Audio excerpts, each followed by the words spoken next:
So if you think of von Neumann computing as a left brain, symbolic, structured, if-then-else, binary sort of a computing, then synapse or neuromorphic computing, brain-inspired computing, is about pattern recognition, slow, synthetic, parallel.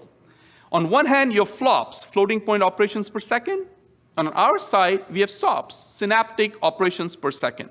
To give you a perspective of, since the project started where we are, project actually started in 2004 with a single person, leading from then on to an Almaden Institute on Cognitive Computing, which actually, Christoph, you were present at.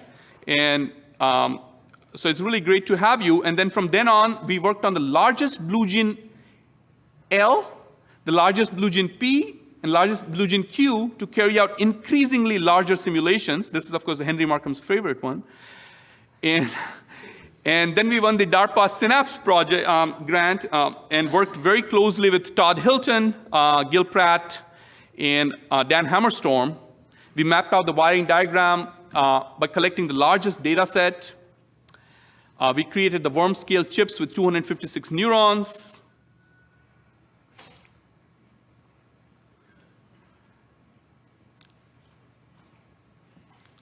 I mentioned the simulation at the scale of human brain with 100 trillion synapses to development of the True North ecosystem. So not only do we have a chip, but we have an end-to-end programming paradigm from user interface, deep learning, down to a programming language, firmware, as well as the whole user flow and debugging tools, right? And on top of that, we have created various boards, and we are making plans by December of next year to create a 128 chip system that should happen. So we are now just at the beginning of the next generation. In the next generation, we already can imagine new chips, new software, ecosystem, new training, new systems, and even new sensors, and new algorithms and applications, which will fundamentally allow us to create completely new neural networks. And we have a roadmap for building systems by using example of the scalability of True North. And the whole idea is a sort of a spiral. We went from architecture to simulation to chips to applications. And now that we have the benefit of insights, not just from our work, from work from colleagues as well, that we can actually, again, do another turn on the spiral. And the ultimate vision, which I believe will be possible before 2020 ends, is that we will be able to produce a brain in a box, which was the original vision of SyNAPSE project, 10 billion neurons in 2 liter, 1 kilowatt. This is no longer science fiction. It is happening.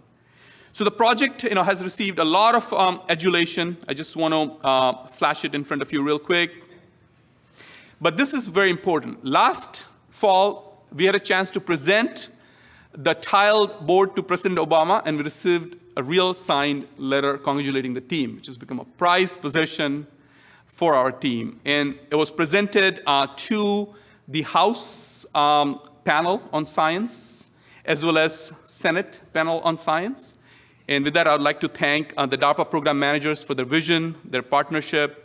I'd like to thank our current customers, Air Force Research Lab, DARPA, Lawrence Livermore National Lab, Army, and hopefully Navy coming soon. This is for the collaborative work. I saw Professor Philip Wong, who has been part of the project since very early on, Department of Energy, 8 IBM labs and fabs, and just the SyNAPSE project itself at 6 universities, but of course now we have expanded.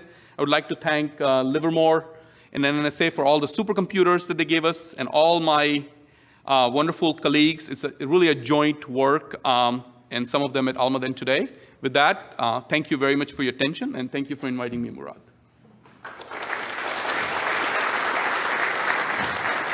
And please remember to see my colleague, Dr. Paul Marola, today evening for the demos.